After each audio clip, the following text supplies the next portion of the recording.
Hey everyone, welcome back to the channel. I'm Paul Walker from SpoiIers, and it is a rainy, miserable Tuesday here in New York, but honestly, the weather matches my mood. After watching the latest General Hospital previews for Monday, May 25, today we're diving into Britt pushing Rocco to flee Cullum's creepy ICU visit, and Ric pushing Sonny to go full mobster. Let's get into it. I am literally typing this up at 2 a.m. because I am buzzing with so much adrenaline and frustration after watching this latest episode. Can we talk about this absolute madness happening in Port Charles right now? I feel like I need a support group just to process what these writers are doing to our favorite characters. I mean, I have been watching this show since 2015, and I have seen some wild storylines. But this entire Jen Sidwell and Ross Cullum saga is pushing my blood pressure through the roof. First of all, let's jump right into this Britt Westbourne and Rocco Falconeri situation. I cannot believe the sheer panic radiating from my screen. Rocco goes to Britt's office at General Hospital because she literally called him in there to give him an emergency pep talk. And when I say pep talk, I mean she is giving him full-blown escape encouragement. Britt looks his kid in the eye and tells him he needs to convince his parents to get him out of Port Charles today. Not tomorrow, not next week. Today. Because Britt, who has been doing her own detective work and talking to Danny, has finally pieced together the horrifying truth. Ross Cullum knows.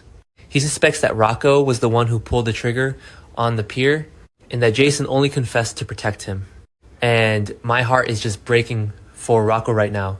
He is just a kid. He's a kid who made a terrible split-second decision in the dark to protect someone, and now he's caught in the crosshairs of a corrupt, murderous WSB director. But wait, it gets crazier. Rocco actually tells Britt that he already has a go bag packed and ready, complete with a fake passport. I'm sorry, but when did Rocco Falconeri get a fake passport? Am I the only one who thinks Ethan Lovett definitely supplied that? Lulu was just begging Ethan for help with passports, so it makes total sense. Rocco is ready to run, but there is a massive Dante-sized obstacle in his way, because Dante is losing his absolute mind.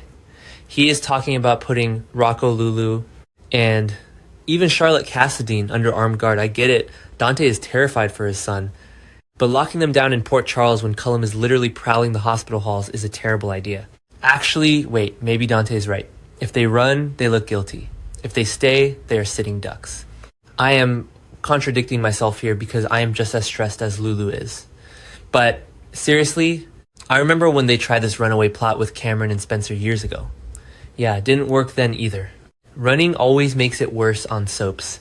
But I genuinely don't see another way out for Rocco unless someone takes Cullum out permanently. Speaking of taking people out, let's pivot to the absolute circus happening with Willow Kane, Nina Reeves, and Jack Brennan. I am screaming at my television.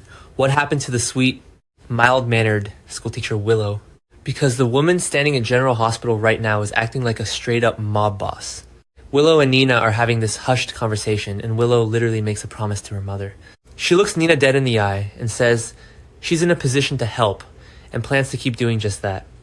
The help she is talking about, keeping Jack Brennan, a high-ranking WSB agent, completely locked in and paralyzed. I mean, are you kidding me? Nina is standing there looking so relieved, but you can tell she is eating herself alive with guilt. Nina accidentally jabbed Brennan with the paralytic syringe that was meant for Valentine Cassadine. And now Brennan is trapped in his own body. And Willow is just like, cool, and let's keep him that way so we can use it to our advantage. It is so dark. I know some people are loving this villain era for Willow, but personally I am terrified of her. She is holding a man hostage with medical-grade drugs just to get leverage on Drew Kane. If Drew ever gets out of that wheelchair, he is going to destroy all of them. Drew heard the whole scuffle from the back bedroom. He knows what Nina did. The anxiety I feel every time Willow's on screen is immeasurable. And then we have Ross Cullum. Oh my god, Ross Cullum. He is quickly becoming one of the most detestable villains we have had in years. The preview shows him in the GH ICU bending menacingly over a paralyzed Jack Brennan in his hospital bed. Cullum leans in and whispers, "You'll be taken care of. I'll make sure of this." And we all know Cullum does not mean he's going to fluff Brennan's pillows and bring him jello. Cullum intends to finish the job. Remember, Cullum told Brennan earlier that he was lucky he got that accidental jab, because Cullum was planning to kill him anyway. But here's my theory, and tell me if I'm crazy. Is Brennan faking it? We know he jolted when Nina gave him the injection. What if his USB training or some weird immunity is allowing him to fight off the paralytic just enough to be aware but he's playing possum to see what Cullum's next move is. If Brennan is awake and trapped in his body, or maybe the help Willow promised Nina is that she's going to make sure Brennan stays drugged so Cullum doesn't kill him. I don't even know anymore. The web of lies is so thick, you need a machete to hack through it. Okay, back to the point. Let's talk about the scene that genuinely made my jaw drop. Dante Falconeri and Nathan West, who we all know as Cassius, are sitting in the Port Charles Police Commissioner's office. Cassius is making some kind of plea to Dante, and then they have this chilling exchange. Cassius starts saying, the best way to bury a secret, and Dante, our Boy Scout by the book cop Dante, finishes the sentence with, is to bury the person who knows it. Excuse me, did Dante Falconeri just low-key agree to a murder plot? Are they talking about Ross Cullum? Because if Dante is seriously considering burying Cullum to protect Rocco's secret, we have officially crossed the point of no return. I mean, I love Dante, but the hypocrisy is astounding. He arrests people every day for the exact same mob mentality that he's now adopting. But then again, this is his son. This is Rocco. Cullum is actively hunting a teenager. If Dante has to tap into his inner Sonny Corinthos to save his boy, I am honestly here for it. Do what you have to do, Dante. But partner with Cassius, the guy who just held Jocelyn Jacks hostage in the Windermere catacombs, Jocelyn literally just smashed a chair over Cassius's head to escape. Dante has no idea how deep Cassius's evil goes, and trusting him is a massive, massive mistake. And speaking of massive mistakes in mob mentality, we have to talk about the scene in Sonny's office. Rick Lansing is sitting across the desk from Sonny Corinthos. Just seeing these two brothers in the same room without one of them holding a gun on the other is a miracle in itself. Rick looks at Sonny and casually asks if he's considered eliminating Jen Sidwell. Just casually suggesting a hit. I have to laugh. Because Rick Lansing has always been the slimy, manipulative lawyer. But when it comes to family, he suddenly wants to play the role of the mob consigliere. Sonny admits that he absolutely has considered taking Sidwell out, but he's been waiting for the right time. What is Sonny waiting for Sidwell? Is a menace. He's the reason Jason is rotting in a WSB black site in Jakarta right now. He is the reason Danny and Charlotte are currently breaking into Windermere and getting cornered by Cullum in the tunnels. Sidwell's poison is infecting the entire town. I know Sonny is worried about the blackmail material Sidwell has and how it might affect Laura Collins, but at some point you just have to pull the trigger. Ethan Lovett is chomping at the bit to avenge his loved ones. Ethan is working as Sonny's bodyguard now. And, Ethan doesn't play by the rules.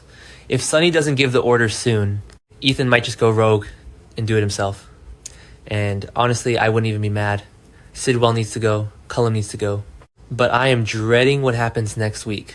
Because if Steve Burton is officially returning as Jason in June, which we know he is, thank God they have to wrap up this Jakarta prison storyline. And the only way Jason gets free is if the truth about Rocco comes out, or if Cullum and Sidwell are completely wiped off the map. If Dante and Cassius try to bury Cullum, and Sonny and Ric try to bury Sidwell, we are looking at a full-blown mob war in the streets of Port Charles. And where does that leave our teens? Danny stood his ground in those Windermere tunnels when Cullum barked at him to move. Danny is channeling pure Jason energy right now, but he is in way over his head. If Cullum gets his hands on Danny, or if he finally corners Rocco, all bets are off. Britt is risking everything to protect these kids, but she's battling Huntington's disease and her own demons. She wants to run away and disappear, but she can't leave Rocco to face this alone. The character development for Britt has been phenomenal, but I am so scared they are going to kill her off. I know some people are loving the slow burn of this storyline, but personally the anxiety is killing me. Every single character is backed into a corner. Lulu is packing bags and fighting with Dante. Carly is fighting with Valentine over Anna Devane. Curtis is getting arrested for beating up Isaiah Gannon. It is chaos. Pure, unadulterated soap opera. Chaos. I just need Monday's episode to get here right now. Will Rocco actually use that fake passport and flee with Ethan?